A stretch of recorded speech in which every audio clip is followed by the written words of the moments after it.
Well, it's so, the only consistent trend that you can see is that the advertising business is getting more and more volatile.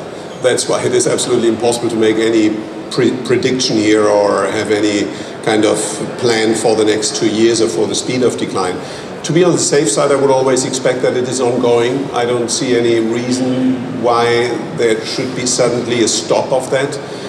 So you have to prepare yourself. For us, for example, it's a very good position to be in because we have almost no classified ad revenues in the print business. It was traditionally only around 5 to 6% of our total revenues. That's why we were very aggressive and active in entering the digital classified portals, and they are now contributing a large deal to our business. And so you have to find ways to live with a situation where there could be an ongoing trend. But I think more important than that is that we have to redefine what we are offering to the customers. It's not a print circulation, it's a brand. And it's a brand that is coming to their customers on a traditional broadsheet newspaper, in a tabloid version, on a website, on a mobile app, on a tablet app, perhaps on a web TV format. So it's a brand, different distribution channels. And with that, I think you can create a growth story where you reach and the number and quality of your clients is growing, and with that you can grow your top and your bottom line. Yep. You do all that. So you've talked about exactly our all-access model, and the all-access model is so new. It turned out, I think, to be a historical accident. The tablet came out about the same time that paywalls started going up. But clearly, among readers, the consumer psychology is exactly as you said. I can get it here, here, here, here, and here, and here. And what you've done is you've said, with the regional papers, with Develop and Build now, and you pay us a price. You can pay one of 3 prices, and you can get all of these things. What have you learned so far about, you had the early experiments in Hamburg and Berlin. I know Build with the Bundesliga highlights now. What have you learned very early about consumer psychology, and where does that tell you you're going to go with paid content? First of all, it's very early to say something about it because we have only a couple of months of experience. We were very worried before we started because we were the only ones and nobody else did it. So if you are the only brand on the web that asks for a subscription price, I mean, it's pretty tough. So we were very, very worried. I have to tell you, from today's perspective, the situation is much better than I ever expected. To be concrete, I can talk about the Welt figures. With Die Welt, we have 47,000 paying digital-only subscribers, plus 27,000 multimedia subscribers who subscribe print and online, plus a couple of thousands who are sponsored by a car manufacturer, so we don't count them. And even if we don't count the 27,000, if we only take the roughly 50,000 digital-only subscribers, we have generated them in 6 months with a limited marketing budget. It's roughly 20% of the total circulation of the paper, where we needed 50 years or more to generate that amount of money. So it is pretty exciting, more than we expected. And the most surprising thing is that the reach figure of the websites, the uniques, and the PIs did not went down, which we expected, which we absolutely expected. So why is that? And my only explanation for that is that it seems to be an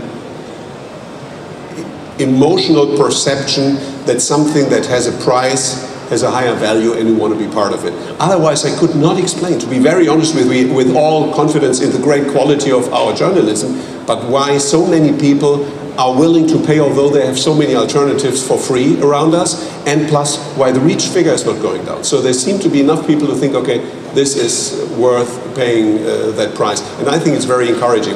It's a long-term project, and even if it would not go well, we would continue to learn from our failures and so on, because I really think it is decisive that we have the 2 revenue sources in order to make journalism a solid business model in itself and not as a recipient for subsidiaries.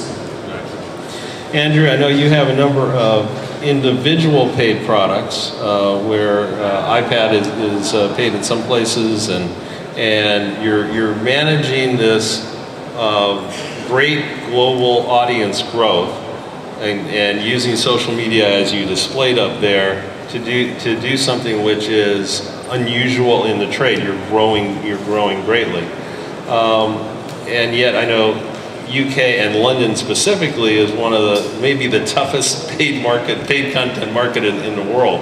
As I look at everything, what do you see both for the Guardian and as you look at what's happened with paywalls generally over the last 2-3 years? I think it's very specific to each company's own position and start point. So you've got to remember that the Guardian was the second smallest newspaper in the UK, and through the opportunities that digital's given us, it's propelled us to being the third largest website internationally in English-speaking terms. And that's an opportunity that would have been crazy not to have taken, and crazy not to have keep going and taking. We are not anti-paywall, we watch it all the time, and logically over time we're going to have to be asking for more direct revenue from our readers. But I prefer at this stage to be going after reach and increasing engagement internationally, because I see that as a bigger opportunity than by closing down our offering through paywalls at this stage. But we always monitor it and follow it all the time.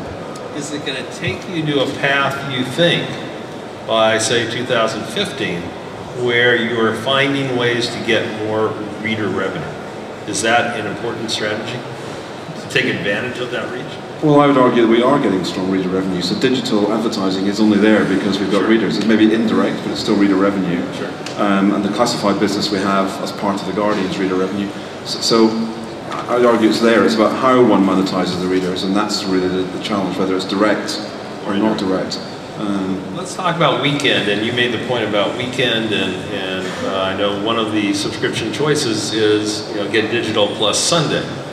And we've seen this change in all of our readership. We're more digital during the week, as you said about the feature sections of not just the Guardian, but of all good newspapers. Saturday or Sunday editions, depending on the context, can be really good. You think that there's a longer lifespan for a Sunday or weekend paper, and does that deserve more investment consequently to hold on to that print base? The short answer to your question is yes, I do. On the other hand, I want to share one experience with you that surprised me. When we offered for Die Welt, and for Die Bild just 2 months ago, so it's too early to say, but let's stick on Die Welt. When we offered the 3 bundles, there was a minimum digital package, there was an extended digital package, all digital offerings, website, all apps and PDFs and all that. And there was this combination, all digital plus the Sunday edition. And we thought among the 3 offerings, the third one is the most compelling, it's the most attractive, and it had by far the most significant price advantage. Now guess which offer of the 3 is the least successful, the most attractive one. So that is something that surprised us, but it can be explained by the fact that probably a digital subscriber is only interested in the digital product, that it may play a role. I don't know, but this is something that we have to learn more about and that we have to understand better. In general, I think weekend is getting more important, because during the week you prefer the fast digital consumption of news, whereas on the weekend it's the big movie theater, the big format where you have the visual attractiveness of a print product that is hard to be replaced by a little screen. Right. What do you think about it? Are Sunday more important in terms of the editorial focus and the investment than it was even 3-4 years ago? Again, it's about innovating across all the different ways our readers consume. So what we see very clearly is Saturday is lifestyle, and that's big advertising for us. And Sunday is more reflection and thought. But it's interesting, the same thing, we're seeing Sunday, people shifting from Sunday into Saturday, so I wonder if it's more of a weekend type pool. And then during the week, it's slipping into mobile more. So mobile, I think, is primarily a live experience, people looking for live breaking news. And I think it's just reflecting the different devices and products for the different needs of our readers. Talking about mobile, the stat I had up there, 33% generally I hear from news companies coming from smartphones and tablets. BBC, I think, had its first majority mobile weekend about 6 weeks ago. And clearly we're going to be mobile majority 2015, 2016, maybe earlier for news sites. It could well go to where Facebook and Spotify and Pandora and all these companies are at 75–80%. do you view, as you're looking strategically now, you didn't need new problems and new issues to deal with, but if we get to 55, 60, 75% mobile use, is this more of an opportunity or more of a new problem to deal with in terms of transitioning the business? Well, I think definitely more of an opportunity. I always believed in the mobile devices as the real opportunity for the publishing sector. A desktop is not an attractive way to read newspaper or magazine content. Newspapers and magazines live from their mobility. You can read it in the morning in your bed, you can read it at the breakfast table, you can read it in the subway, you can read it in the car, you can read it at your workplace, wherever you want to read it. You're totally flexible, you are mobile. That's why, in principle, a mobile device is closer to the role of newspaper journalism and the consumption of newspaper journalism. On top of that, the devices and how they are developing now, the tablets, the tablet is the first device where magazine or newspaper content can be read in a really attractive and convincing way. And I think we are at a very, very early stage of that development. I would not exclude that in a couple of years from now, let's say in 7 or 10 years from now, these tablets are looking like traditional paper as we know it. It's something that you can fold or roll, that is very easy to put into your pockets, and it's just a commodity. Everybody has it. And that's why I think this whole question, how much is paper in the sense that as we know it, analog paper, and how much is digital paper, is not that important. It's more important, do we have the right number of readers and the quality of readers? And I think here the mobile devices are a great help for publishers. Good. And I ask Andrew to comment on that, and also if anybody has questions, who has a microphone here? If you have a question you'd like to ask either Mathias or Andrew, please just go over there. Let me ask you about mobile. I'd agree totally around the view of mobile. I mean, we see exactly the same. So to me, mobile is a great opportunity. It's not a problem. There are challenges because the economic model is even worse than desktops. But the opportunity is there, and that's why people are reading and consuming it. So we have to be there. The challenge, I think, is interesting in two ways. Responsive design helps, and technology, because it starts making the technology more neutral, so whether it's desktop or whether it's mobile. And cheaper. And the second one is that just by actually following the consumer, that's where they're running. Well, one of the biggest concerns, of course, is advertising. That it's still another advertising format. The tablet is more print-like. There's no sound. Now it's back. I can hear it. Project. So one of the problems with mobile, I mean, tablets are very different advertising platforms than our smartphones. And are you able at this point to cater to advertisers well enough on each of those devices? We have some of these in between devices, but mainly the small screen and the tablet print-like replacement. Is that working for you in terms of working with advertisers on these different kinds of devices, or is it still at a very early stage? It's early stage. We are not good enough in doing that. On the other hand, we see that advertisers are pretty reluctant with the small format of most of the mobile devices. I think that's an issue that we have to take very seriously.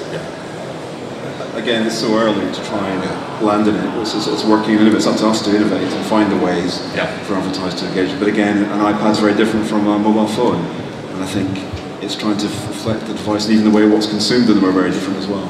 It could be that midterm the mobile devices are more attractive for the readers and more financed through subscription models, whereas the bigger screens are more attractive for advertisers and more financed through advertising revenues. See that, I think, over the next couple of years. There's tremendous investment by, I mentioned the technology investment with Google, and Google is now really getting a larger share of the mobile advertising that's out there, even though mobile is smaller. Let me go to another internet huge success story, Amazon. So I'm wondering, when you heard that Jeff Bezos had done a deal with the Graham family,